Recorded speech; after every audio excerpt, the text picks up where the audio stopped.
En el principio era el Verbo, y el Verbo era con Dios, y el Verbo era Dios. Este era en el principio con Dios. Todas las cosas por Él fueron hechas, y sin Él nada de lo que ha sido hecho fue hecho. En Él estaba la vida, y la vida era la luz de los hombres. La luz en las tinieblas resplandece, y las tinieblas no prevalecieron contra ella. Que Dios bendiga su palabra. Amén. Buenos días, hermanos. En esta mañana estoy contento de estar con ustedes. Tenemos un día muy especial este Santo Sábado porque es un día de comunión con el Señor. Tenemos un día donde vamos a comenzar en esta mañana con este mini sermón y luego entraremos en el servicio de Santa Cena, donde tendremos la oportunidad de participar de esa experiencia de recordar a Cristo, su sacrificio por nosotros, su ejemplo de servicio de amor, y entrar en esta comunión que debe ser con el Señor, no solamente hoy, pero en realidad debe ser todos los días. Sin embargo, esta tarde tenemos un plan especial que deseo compartir con ustedes, si no lo han leído ya. Y es que tenemos una vigilia esta noche. A las 5 de la tarde comenzaremos una mini vigilia, será hasta la medianoche, y donde podremos continuar en este aspecto de comunión con el Señor, donde podamos comenzar o continuar en testimonios, animándonos unos a otros, porque comenzamos un año nuevo. Estamos en el 2020, vaya que el tiempo ha pasado más rápido que se imagina, ¿no es cierto? 2020. Y sin embargo, para muchos este año nuevo es un año lleno de incógnitas, de preocupaciones. ¿Qué va a pasar de mi futuro, de mi trabajo? ¿Qué va a pasar con mi salud? ¿Qué va a pasar con mis hijos? Y bueno, tenemos muchas inquietudes, es natural. Pero cuando entramos en el aspecto de la palabra del Señor, nos damos cuenta de que este año debe ser un año de gran despertar, porque se van a venir y vienen situaciones bastante, digamos así, impredecibles en nuestra iglesia, en nuestra organización como Iglesia Adventista. Hay también elementos en el mundo que nos permiten o no nos permiten estar del todo tranquilos, y por eso la palabra de Dios nos trae verdaderamente tranquilidad o paz en medio de las inquietudes. Deseo que este año podamos comenzar como comenzó la Iglesia Apostólica. La Iglesia Apostólica comenzó con un grupo de personas que después de sentir un gran chasco o una gran crisis de identidad, al ver a Cristo nuevamente resucitado, se unieron y se dieron cuenta de que el mundo y sus cosas temporales no significan nada realmente, que lo más importante era conectarse y conocer a Cristo y vivir esa comunión, ese amor entre hermanos. Esa iglesia, ese grupo de personas al inicio de esta era cristiana, fundaron una iglesia que tuvo el poder del Espíritu Santo. Nos dice en el capítulo 1 de Hechos, y si pueden ir ahí brevemente, hay un versículo que dice aquí en el versículo 14 del capítulo 1 de Hechos, donde dice que perseveraban estos unánimes en oración y ruego, junto con las mujeres, con María, la Madre de Jesús, y con sus hermanos. El aspecto o la forma de estos hermanos de comenzar este gran movimiento del cristianismo se basó en una comunión constante entre hermanos, entre ese grupito pequeño. Hubo una unidad, una comunión, una oración constante, un ruego. Y también vemos allí en el versículo del capítulo 2, versículo 1, dice que el Espíritu Santo vino cuando estaban todos en un mismo lugar. Esto no quiere decir de que pienso de que tiene que ser en un solo sitio donde todas las personas tienen que estar para que el Espíritu Santo venga, pero sí nos muestra la necesidad de tener una unidad para que pueda venir el Espíritu Santo. Y por eso esa oportunidad que tenemos como iglesia de unirnos, de estar en un mismo lugar, de oración, de perseverar, de suplicar, de testificar del Señor, debe darnos una oportunidad y una un poco de ansias de estar allí presentes, de participar para poder recibir de la bendición del Dios. Así que les invito de manera especial a que esta noche a las 5 de la tarde nos acompañen en nuestro pequeño templo, en nuestra iglesia allá pequeña anterior, y tendremos igual un servicio especial para que puedan planificar y estar con nosotros durante toda o parte de la noche. Ahora bien, con esto en mente, me puse a pensar qué es realmente esto del servicio de comunión. Es muy fácil para uno decir, bueno, la comunión, el servicio de comunión es conectarme con el Señor, unirme con el Señor. Y creo que todos aquí podemos decir que queremos esa unidad con Dios, queremos estar en comunión con Dios. Y pensamos, bueno, si es que participo del servicio de Santa Cena, si yo recuerdo su sacrificio, su sangre, su muerte, voy a entrar en una mayor comunión con Cristo. Y claro que sí, de hecho eso es parte de esto. Pero quiero que en cierto sentido comprendamos que el Señor quiere una comunión aún más específica entre su pueblo. Vamos al libro de Juan, la primera epístola de Juan. Epístola de Juan, capítulo 1. Primera epístola de Juan, primera carta de Juan, el capítulo 1. Y vamos a ver cómo Juan describe algo acerca de lo que es comunión para nosotros, o para él, y para quienes fueron hijos o cristianos, hijos de Dios. Dice en el capítulo 1 de la primera carta del apóstol Juan lo siguiente, versículo 1. Comienza de esta manera.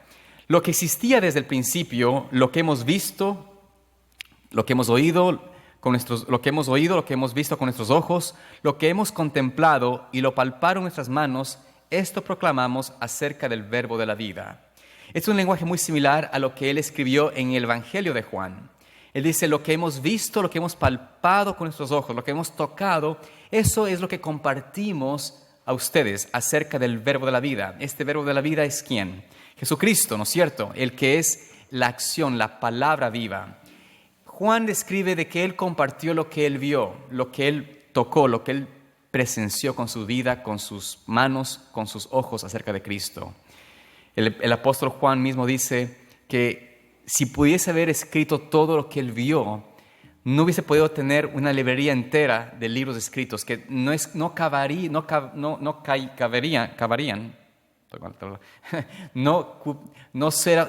hubiera suficientes libros en el mundo para describir todo lo que Jesús hizo.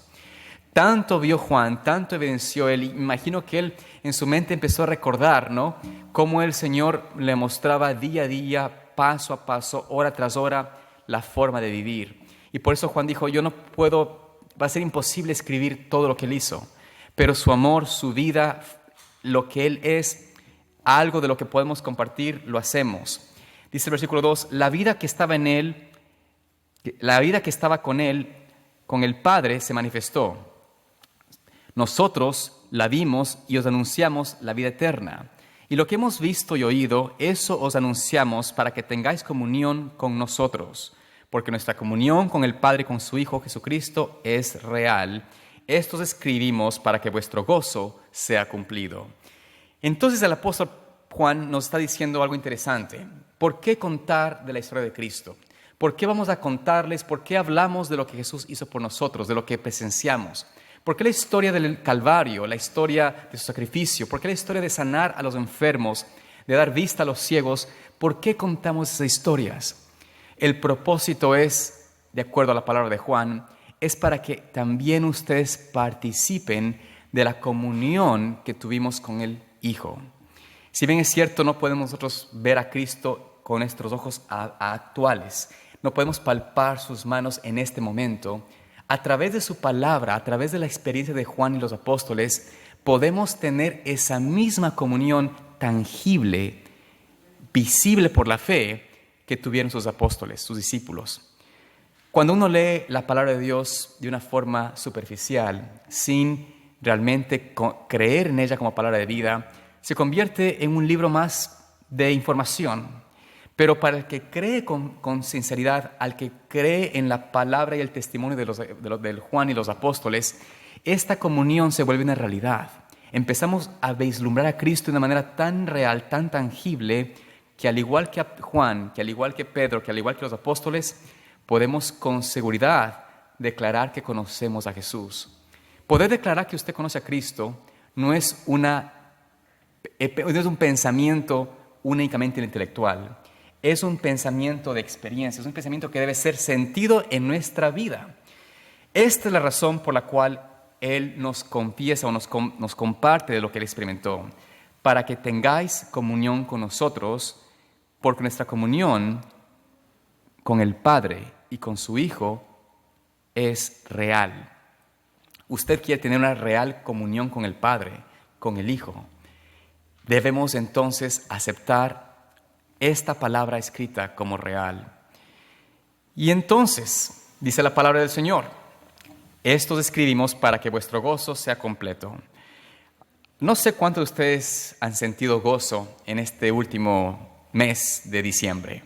Tal vez hubieron momentos de gozo, ¿no es cierto? El momento que le dieron un regalo, el momento que usted estuvo con su familia, el momento que tal vez celebró el Año Nuevo, le dijo Feliz Año Nuevo a su esposo o a su esposa. Momentos de gozo, tal vez temporales. Pero gozo cumplido, gozo completo, gozo que es constante, nada puede dar excepto la comunión con el Padre y con el Hijo. Esto es lo que el apóstol está diciendo. Para que les escribimos esto, vamos a escribir la historia de Cristo para que vuestro gozo, vuestra comunión sea completa y entonces su comunión sea real y entonces vuestro gozo sea completo. Es un poco para mí triste ver que muchos cristianos hoy en día no comprenden lo que es el gozo. La vida constante de pesares y preocupaciones apagan el gozo en la vida de muchas personas, aún de la iglesia. Es como que vivimos, yo no sé si mejor que el mundo, porque el mundo por lo menos vive en placeres y deleites olvidándose de sus problemas, pero el cristiano que no puede muchas veces pasar o porque sabe de que no debe participar de esas cosas que son de iniquidad, tampoco vive en gozo, sino que vive más bien en una condición de frustración, de agonía, de angustia, de desdicha. ¿Cómo es posible que podemos entrar en un verdadero gozo? ¿Cómo podemos entrar en este gozo de la experiencia? Como dice el apóstol, en comunión real con el Dios. Ahora, ¿qué previene? Y aquí es donde vamos a tratar de brevemente entrar en el tema de esta mañana. ¿Qué previene que yo realmente entre en comunión con Dios? Yo puedo pensar en muchas cosas. Uno puede decir, bueno, el afán del dinero, el deseo de la vanagloria. Pero hay algo específico que el apóstol Juan describe como la condición que impide realmente estar en comunión con Dios. Y lo dice el siguiente versículo. Este es el mensaje que oímos de Él y os anunciamos, que Dios es luz y en Él no hay ninguna tiniebla. Aquí nos pone un poco más directo el tema del por qué no hay gozo o comunión con el Padre, con el Hijo. Porque no hay luz en nuestras vidas. Estamos en tinieblas. El que habita en Él, si es que estamos en Él, dice la palabra de Dios, si decimos que estamos en comunión con Él, versículo 6, y andamos en tinieblas, ¿qué dice la palabra? Mentimos y no practicamos la verdad. Entonces yo digo al Señor, yo digo, soy cristiano, yo camino con el Señor, estoy en comunión con el Señor, pero de alguna forma ando en tinieblas, miento. Eso es muy rápido, muy lógico. ¿Qué significa eso de mentir? ¿Qué significa esto de no tener comunión con el Padre, que no estar en comunión con Dios? Porque todos aquí somos cristianos, todos hemos profesado aceptar a Cristo, todos hemos profesado de alguna manera estar en relación con el Señor. Pero ¿será posible que estemos en realidad en tinieblas? Si usted y yo no tenemos verdadero gozo, no estamos en comunión con Dios, estamos practicando tinieblas. ¿Y cuál es la tiniebla que es la más sutil de todas? Vamos a ver aquí, versículo 7. Si andamos en luz como Él está en la luz, tenemos comunión unos con otros, y la sangre de Cristo, su Hijo, nos limpia de todo pecado. Empiezo a entender. Comunión con el Padre es tener comunión unos con otros. Cuando estoy en comunión con el Padre de verdad, cuando estoy en la luz, va a haber un reflejo en mi vida de tener comunión unos con otros. Si ando en comunión unos con otros, entonces ando en luz. Y de hecho, andar en esa luz me da la certeza de que la sangre preciosa de Cristo me limpia de todo pecado. Entonces, el apóstol Juan estaba viendo la necesidad de anunciar que el problema del cristiano, del profeso cristiano, es que no ha entendido que la comunión con el Padre es comunión con sus seres humanos, con sus semejantes. Poder tener comunión con el Padre es poder demostrar esa comunión con unos con otros. Los apóstoles no habían comprendido esta experiencia y por eso por 3 años y medio estaban en constante desacuerdo unos con otros. Andaban en peleando, ¿no es cierto? ¿Quién tenía el mejor cargo? ¿Quién iba a ser el mayor? ¿Quién iba a tomar la posesión en el reino? No había comunión unos con otros. Estando caminando con Cristo. Caminaban con Cristo, veían a Jesús, pero no estaban en luz, estaban en tinieblas. Cuando entonces comprendieron, cuando Cristo les dijo, un mandamiento nuevo os doy. Y este mandamiento nuevo no es nuevo, pero Cristo les estaba diciendo, miren, lo que les ha faltado no es información intelectual, porque ustedes reconocen que soy el Hijo de Dios, ustedes reconocen de que soy el Mesías, pero lo que les ha faltado es comunión unos con otros. Y esto los apóstoles lograron captar y llegaron a ser esa unidad de iglesia, de pueblo pequeño, muy, muy pequeño, pero ese pueblo muy pequeño transformó al mundo entero. Nosotros, hoy en día, decimos, versículo 8, si decimos que no tenemos pecado, nos engañamos a nosotros mismos. Muchas veces es fácil decir que uno no tiene problemas con nadie, que a nadie alrededor nuestro hemos ofendido. Pero la realidad es de que todos hemos ofendido a alguien. Todos hemos sido, ya sea, hemos fallado en no ofendernos, quizás no hemos hablado, no hemos buscado una verdadera reconciliación, una comunión con otros. Y mientras estemos en esta condición de no reconocer nuestras faltas, no reconocer en qué manera he ofendido a alguien, en no reconocer que estoy tal vez viviendo una vida donde profeso el cristianismo, pero estoy en tinieblas porque no busco la comunión o el perdón mutuo uno con otro, estoy mintiendo y engañando. No puedo entrar en la comunión plena con el Señor. La Santa Cena se convierte en un rito formal, pero no un rito de transformación. No pensemos en quién me ha hecho daño, no pensemos en quién me ha ofendido, no pensemos en la persona que me ha hablado, me ha ofendido, pero pensemos en uno mismo. ¿Seré que yo he hecho ese acto de herir a alguien? De tal vez no haber hecho lo suficiente en buscar el perdón de esa persona. Y no he querido tener comunión con la persona porque me siento que yo soy la víctima.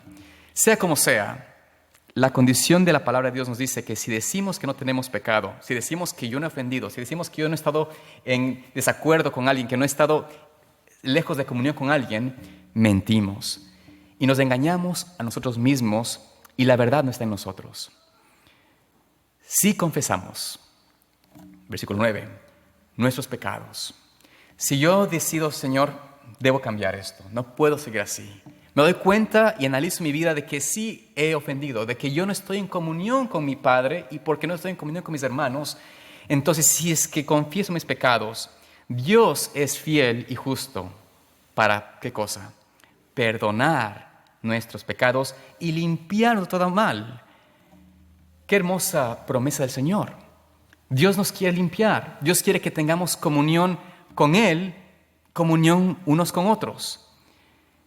Por eso, amados hermanos, meditemos en esto esta mañana. ¿Estamos dispuestos a pedir y confesar nuestros pecados delante del Señor? Tal vez sea necesario confesar los pecados que hemos hecho y no nos hemos dado cuenta. Esto es importante hacer para poder entrar en comunión con el Señor. En el capítulo 2, versículo 3, leemos: En esto sabemos que conocemos a Dios, si guardamos sus mandamientos. El que dice, yo le conozco, y no guarda sus mandamientos, es mentiroso y la verdad no está en él. Pero el amor de Dios se perfecciona en verdad en el que guarda su palabra. Por eso sabemos que estamos en él. El que dice que está en él debe andar como él anduvo. Vamos a pensar brevemente en la vida de Jesús, porque es el propósito de comunión. ¿Cómo anduvo Cristo? ¿Cómo anduvo en la tierra? ¿Cómo anduvo en relación a sus prójimos? Jesús no fue una persona que se aisló de las personas y vivió una vida aislada, como un ermitaño, ahí en una cueva escondido, buscando a Dios. No, la vida de Jesús fue una vida pública. Si bien es cierto, trabajó hasta los 30 años en el taller de su casa, él no se recluía y se quedaba sin interactuar con nadie. Él, con toda persona que pasaba alrededor de su taller, que venían en necesidad de un carpintero, lo ascendía, lo servía. Durante su juventud, sobre su niñez, trabajaba y hablaba con niños, con otros seres humanos. Iba, como costumbre, dice la palabra de Dios, todos los sábados a la sinagoga. Cada sábado él se juntaba y se unía con los seres humanos. Y lo que el Señor buscó en esa vida, lo que el Señor deseó, es buscar cómo ser bendición para otro. Jesús nunca se ofendió, ni ofendió a nadie. Jesús nunca se ofendió. Y la vida de Jesús es la vida que nos deja como ejemplo. Cómo vivir una vida sin ofenderse. Cómo vivir una vida sin entrar en controversia, sin entrar en conflicto. Esto es algo que, les soy sincero, yo sé que es imposible hacerlo sin su poder, sin su gracia. Como seres humanos, yo vengo de una familia, mi padre es un hombre de carácter severo, duro, conflictivo como él solo, tristemente muy falto de amigos por ese problema de él, porque era una persona que siempre terminaba peleando, siempre terminaba en desunión o en pleito con alguien. Esto en mi corazón y en mis genes, en mi genética está latente. Muchas veces nosotros llevamos estas cosas en nuestro corazón, en nuestra vida. Y claro, si lo pensamos de forma humana, es imposible pensar que yo pueda vencer eso. Voy a tener conflictos con mi esposa, voy a tener conflictos con mis hijas, voy a tener conflictos con mis hermanos, voy a estar constantemente en conflicto. Pero cuando veo a Cristo y me doy cuenta de que Él anduvo de manera diferente, y me dice la palabra que debo andar como Él anduvo, esto no es una sugerencia de hacer un esfuerzo humano y trata de hacer lo que tú puedas. Es simplemente reconocer que no puedes hacer nada sin Él. Es darse cuenta de que necesitamos andar como Él anduvo en comunión, sumisión al Padre. Dice el versículo 7. Amados, no os escribo un mandamiento nuevo, sino el mandamiento antiguo que habéis tenido desde el principio. El mandamiento antiguo es la palabra que habéis oído desde el principio. Y sin embargo, lo que os escribo es también un mandamiento nuevo, que es verdadero en él y que en vosotros, porque las tinieblas se van disipando y la luz verdadera ya está iluminando. El que dice que está en la luz y aborrece a su hermano está aún en tinieblas. Mas el que ama a su hermano está en la luz y no hay tropiezo en él. Entonces vemos aquí que el Señor nos dice, lo que debemos buscar es pedir al Señor, dame amor por mi prójimo. A veces pedimos, Señor, dame amor por ti, o podemos profesar, yo amo al Señor. Pero lo que debemos realmente pedir al Señor es de que me dé amor por mi prójimo, que me dé amor genuino por mis semejantes, por mis hermanos de iglesia, por estos hermanos a los cuales el Señor me ha puesto en mi vida y debo yo entregarme y vivir como Jesús vivió. Esto es el que andar en luz y no en tinieblas. Versículo 11. Pero el que aborrece a su hermano está en tinieblas y anda en tinieblas. No sabe dónde va porque las tinieblas han cegado sus ojos. Aquí vemos entonces por qué muchos hoy en día estamos en tinieblas. Porque no nos damos cuenta de que nuestra falta de amor hacia nuestro prójimo, nuestra falta de amor hacia nuestros hermanos de iglesia, nuestra falta de amor a quien tal vez te molesta, es la misma evidencia de que estamos en tinieblas. Por eso, este servicio de comunión es tan importante. Y sin embargo, ustedes pueden darse cuenta muchas veces que es un servicio que muchos hermanos no les gusta asistir, no les gusta tomar parte. les incomoda el tener que pensar en Cristo, el tener que pensar que hay que tener comunión con Él y comunión unos con otros. Pero eso es exactamente lo que la iglesia necesita, poder conocerse por una familia que se ame y que se entregue unos a otros. En este mundo nos muestra el Señor Jesús, habrá siempre problemas, habrá siempre persecución, habrá siempre dificultad, habrá muerte, dolor. ¿Cuántos no tenemos dolor? No hemos visto la muerte en nuestros seres queridos, no hemos visto a alguien que hemos amado tal vez caer ante una enfermedad. Algún padre, una madre nuestro que ya no está con nosotros por justamente la muerte, el dolor. Pero cuando entramos en la esfera del Señor Jesús, cuando contemplamos, como dice el capítulo 1 de Juan, cuando vemos a Dios, a Jesucristo, aquel verbo hecho carne, entonces empezamos a vislumbrar una experiencia diferente. Dice, en el principio existía el verbo, y el verbo estaba con Dios, y el verbo era Dios. Desde el principio estaba con Dios, y todas las cosas fueron hechas por Él. Nada de cuanto existe fue hecho sin Él. Cuando contemplo al Señor de corazón, cuando empiezo a vislumbrar a Cristo, cuando me pongo a imaginar lo que Él y quién es Él, todas las cosas que usted se puede imaginar, todo lo que usted ve, los elementos visibles del mundo, del universo, las estrellas, el sol, la luna, todo esto se sostuvo, se hizo o se sostiene por Él. Esto a nosotros nos debe dar una vislumbre tan majestuosa de lo que significa conocerlo a Él. Todas las cosas fueron hechas. Nada de cuanto existe fue hecho sin Él. En Él estaba la vida y esa vida era la luz de los hombres. Sin embargo, a pesar de que todas las cosas que vemos son necesarias, más importante que todo eso es la vida misma. Esa vida es la luz de los hombres. Pero no es una vida de respirar. No es la vida simplemente de tener alimento o un cuerpo que responde a impulsos o señales de nuestro cerebro. Estamos hablando aquí de que la vida de Cristo es luz a los hombres. Esta luz que trasciende cualquier elemento alrededor de nuestro. Todo lo que podemos pensar en lo negativo es tinieblas, pero Cristo en nosotros se convierte en luz, y cuando está la luz habitando en nosotros, no hay tinieblas.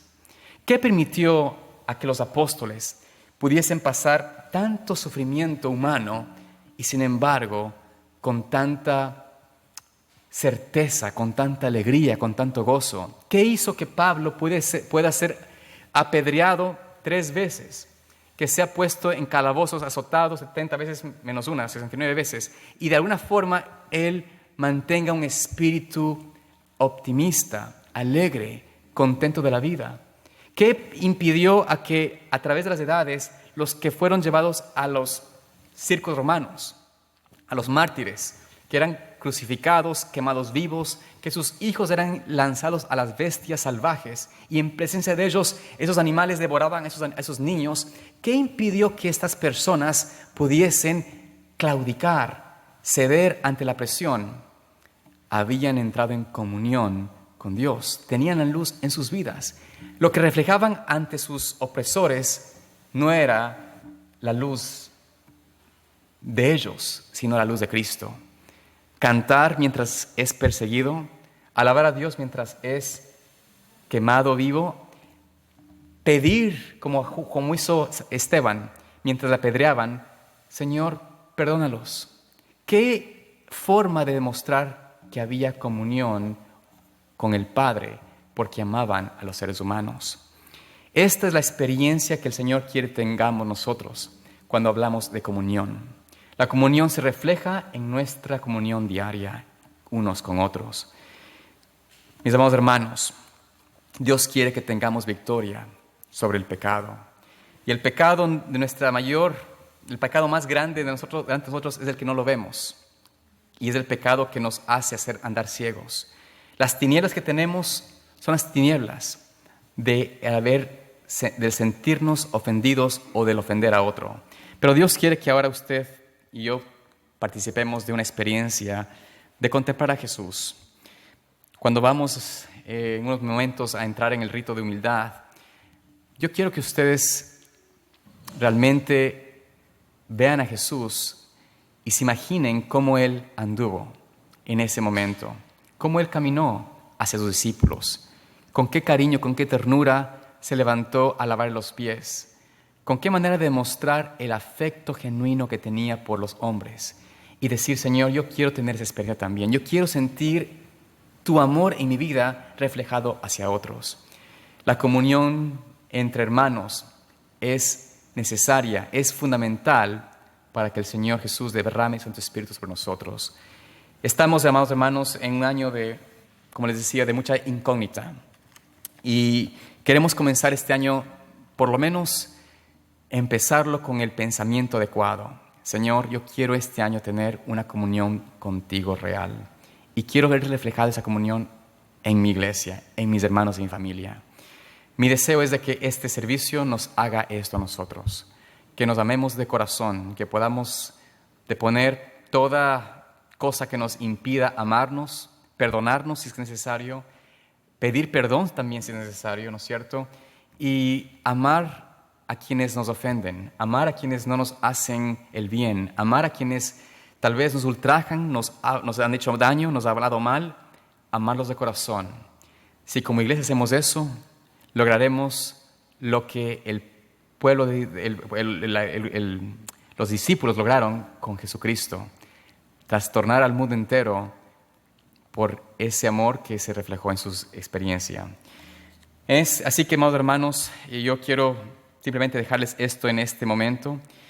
Ahora que tenemos que pensar en esto, vamos a ir y separarnos para compartir el rito de humildad.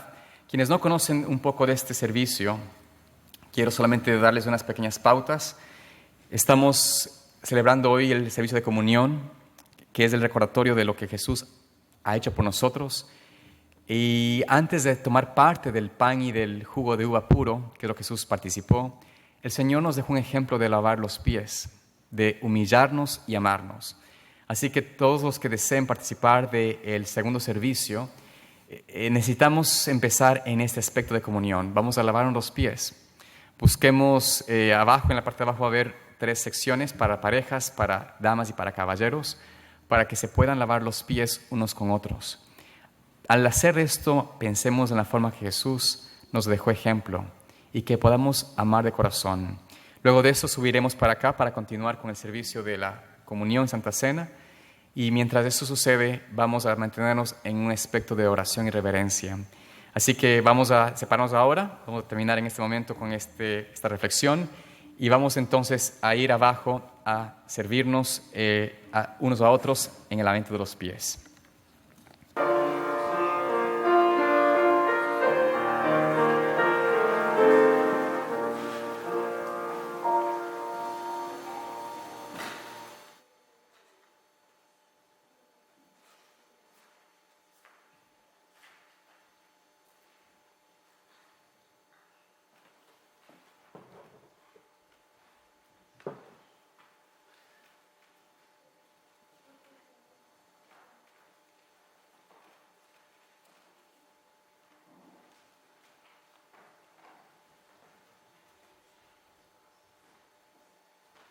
En este momento estamos recordando la última vez que el Señor Jesús estuvo con sus discípulos, participó de una cena antes de su muerte, su sacrificio en la cruz, y fue un momento tan especial para Él, un momento de comunión muy íntima con aquellos que Él amaba.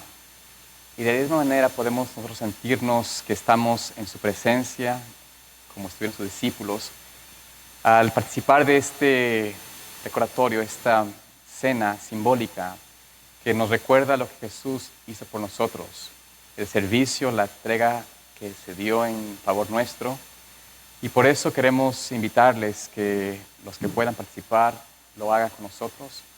Vamos a tomar de esta manera la forma. Vamos primero a dar inicio a la parte del pan.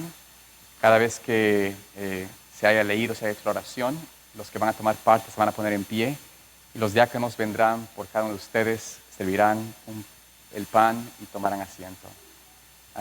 Luego de eso tendremos, una vez que todos estemos servidos, tendremos el momento de todos tomar parte del pan y luego obviamente haremos con el vino. Pero que el Señor nos ayude a tener esto como una fiesta, una memoria de lo que Jesús está buscando tener muy pronto en el reino de los cielos, donde Él mismo nos servirá de sus manos, con ese amor hermoso que Él tiene por nosotros. Vamos entonces a hablar y escuchar la parte del pan, el símbolo de Cristo. Le voy a invitar a que vayamos a buscar nuestras Biblias en 1 Corintios 11, el 23 y 24. 1 Corintios 11, 23 y 24.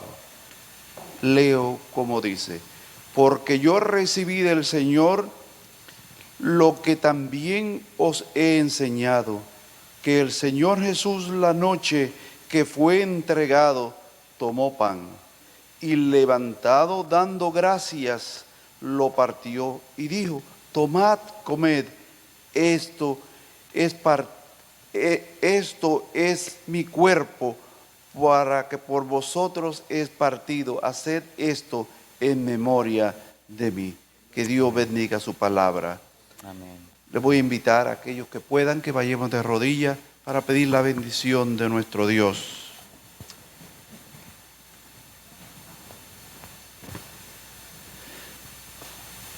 Querido Dios y Padre nuestro, cuán agradecidos estamos de ti, Señor, porque tú nos das esta oportunidad, Señor, de participar en lo que tú hiciste con tus discípulos, Señor. Meditamos en estos momentos, Señor, en esos momentos tan solemnes que tú tuviste con tus discípulos, Señor. En esos momentos en los cuales tus discípulos te pudieron ver a ti cara a cara, Señor. Oh Dios, nosotros no podemos verte cara a cara, pero dentro de nuestros corazones, Señor, tú te encuentras, suplicándote que tú, oh Dios, nos ayude para que te podamos sentir, te podamos palpar, Señor, y podamos hacer, Señor, tu voluntad. Que por medio de este rito, Señor, nosotros podamos consagrar nuestras vidas de tal manera, Señor, que podamos hacer tu obra para poder ir a vivir contigo para siempre. Que en estos momentos bendigas el pan que se ha partido, Señor, como parte de tu cuerpo. Permite, oh Dios, que nosotros podamos ingerirlo, sabiendo de que tú estás entrando, Señor, en nuestras vidas. Y que nuestras vidas de hoy en adelante van a ser vidas agradables a ti, Señor.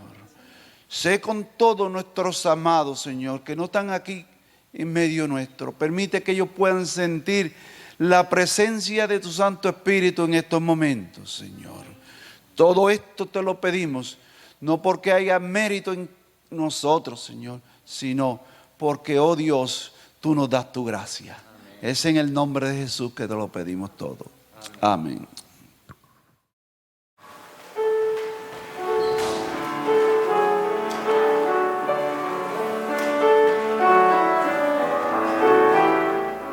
Cada uno va a tomar del pan individualmente. Los diáconos participarán repartiendo el pan a cada persona que va a tomar parte. Así que pongámonos en pie los que van a tomar parte y cada uno va a servirse.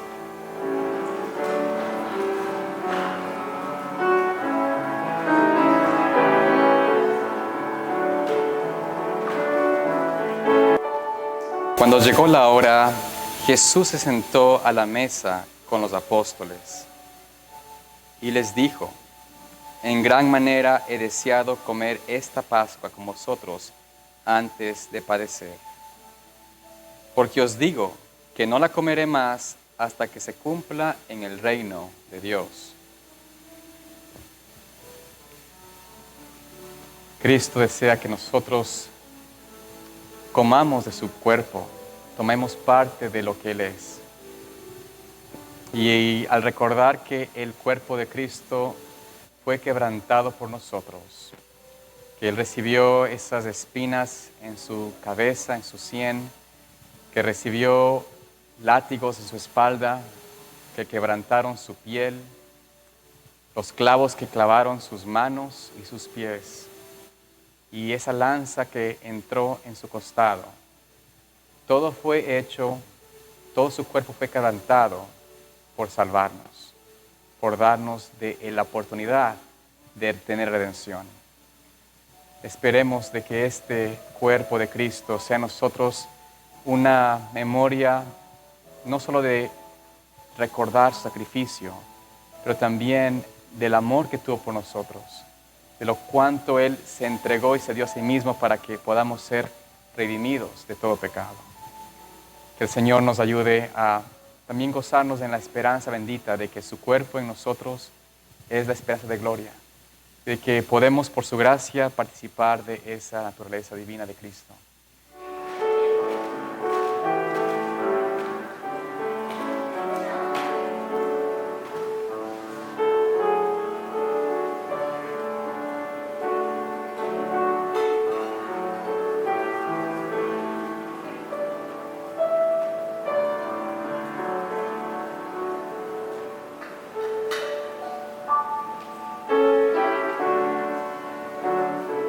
Cristo dijo, este es mi cuerpo que por vosotros es dado. Haced esto en memoria de mí. Tomemos su pan, de su cuerpo.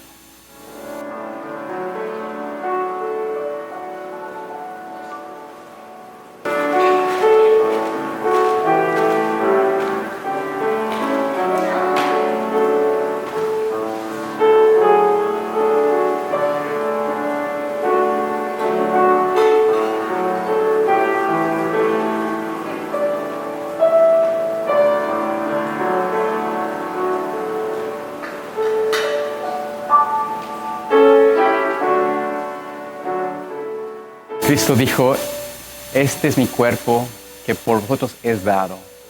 Haced esto en memoria de mí. Tomemos su pan, de su cuerpo.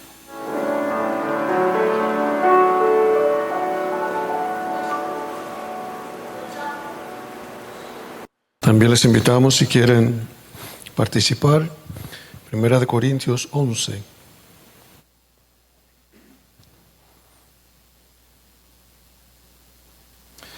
Versículo 25 y versículo 26.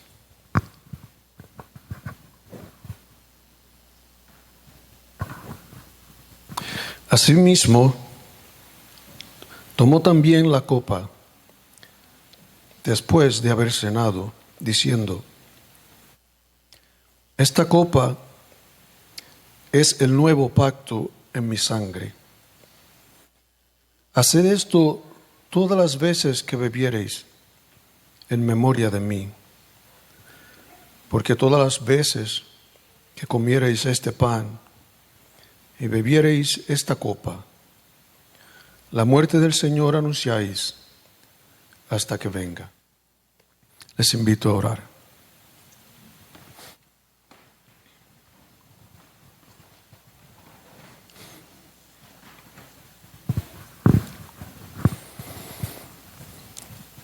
Bondadoso Dios, te damos gracias, Señor, por la oportunidad que nos das de participar de tu cuerpo y de tu sangre, simbolizados en el pan y en el vino. Te rogamos, Señor, que así como el pan entra en nuestra sangre y el vino y se forma parte de nuestro cuerpo, que tú estés en nuestro corazón y formes parte de nosotros. Te rogamos, oh Dios, que purifiques nuestros corazones, que nos limpies de toda maldad, que nos ayudes, Señor, a cumplir tu deseo de que Cristo viva en nosotros, y que podamos reflejar tu carácter en toda circunstancia de la vida. Te damos, Señor, gracias por tu amor y bondad y misericordia, y el gran deseo que tú tienes por querer salvarnos y llevarnos a vivir contigo y tus santos ángeles. Pedimos que esto sea hecho una realidad en todos los que estamos aquí presentes, por amor al Señor Jesús. Amén.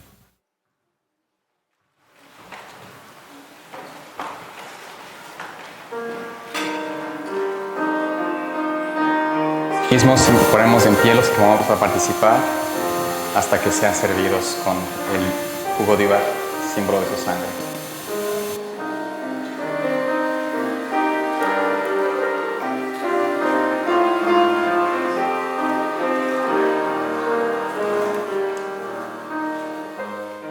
Y tomando la copa, dio gracias y dijo, tomad esto, repartidlo entre vosotros. Esta copa es el nuevo pacto en mi sangre, que en favor de vosotros será vertida. Sin embargo, la mano de aquel que me entrega está conmigo sobre la mesa. A la verdad, el Hijo del Hombre se va, según está determinado, pero ay de aquel que le entrega. Cristo, aún en la última cena, no se rindió a tratar de atraer a Judas nuevamente, advirtiendo de que tal vez aún el que estaba sentado allí iba a entregarlo, pero su corazón anhelaba salvar a ese pecador. Todos aquí hemos sido como Judas, pecadores. Sin embargo, su sangre, su sacrificio nos hace una invitación a no entregar a Cristo, a no desecharlo, a no desechar su sacrificio por nosotros. ¿Cuánto valió el sacrificio de Cristo al universo? Fue infinito. El sacrificio fue infinito y la casi pérdida de Cristo era infinita. Pero aún así el Señor escogió salvarnos, venir a esta tierra, a este mundo y morir por nosotros. Cristo nos invita a nosotros ahora a que esa sangre preciosa que vertió por nosotros, que derramó en la cruz a través de las espinas, los clavos, los látigos, que su rostro fue ensangrentado, su cuerpo fue cubierto de sangre. Esa imagen nunca se borró de la mente de los discípulos, porque cuando vieron a Jesús recordaron estas palabras: esta es mi sangre que se vierte libremente para redención y perdón de los pecados. Y por eso esa experiencia de conocer a Jesús para ellos determinó una vida nueva, una experiencia diferente. Y Cristo quiere que también su sangre en nosotros no sea en vano, que su sacrificio en nosotros no sea lo que pasó con Judas, sino que podamos ser perdonados y transformados por su gracia. Que Dios nos ayude a tener esa experiencia y recordar que Jesús dijo también que Él no beberá más del fruto de la vid hasta tener la oportunidad de compartirlo con nosotros en el reino. Qué hermosa promesa de Cristo, de que está buscando tener ese tiempo con nosotros.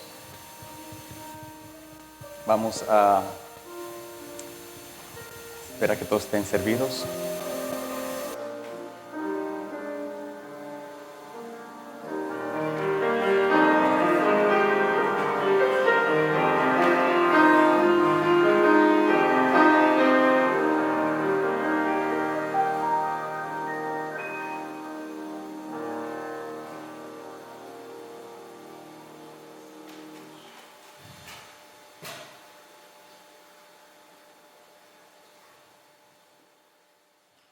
Esta copa es símbolo de su sangre vertida por nosotros, símbolo de ese nuevo pacto. Tomemos aceptando en Cristo como nuestro Salvador.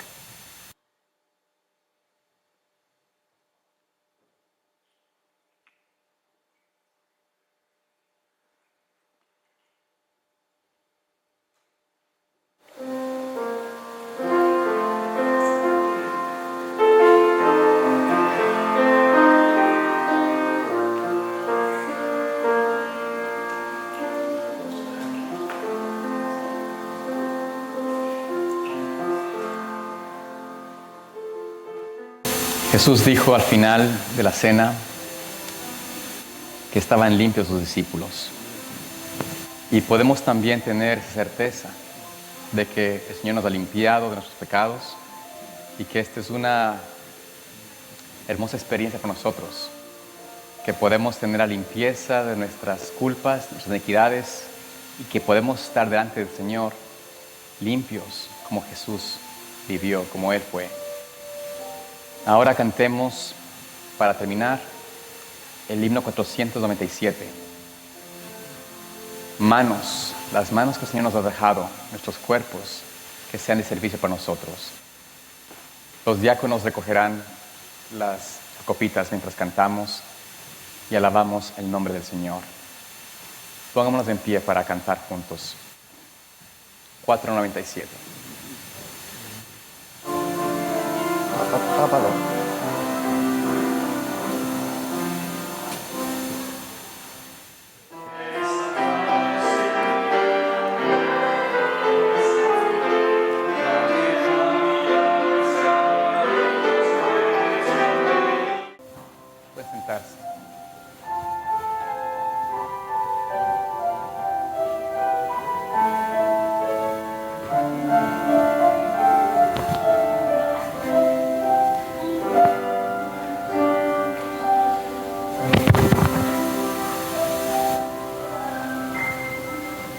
Si podemos ponernos de rodillas para concluir con una oración, les agradecería.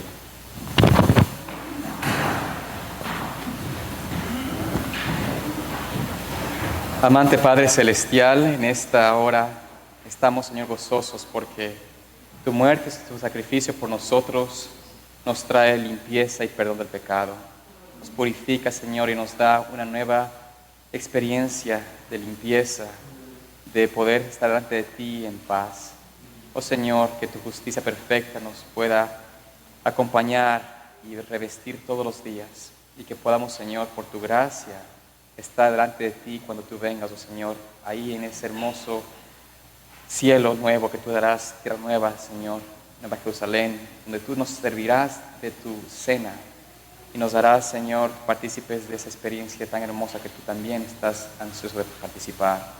Permite, Señor, de que podamos estar allí, que nadie, Señor, falle, que nadie te rechace, que nadie, Señor, te traicione. Oh Señor, que podamos no ser como Judas, pero seamos, Señor, como tus discípulos que te amaron y dieron sus vidas por ti. Permite, Señor, que nos acompañes ahora también en este santo sábado y que tu presencia no se aparte nunca de nosotros. En el nombre de Jesús. Amén.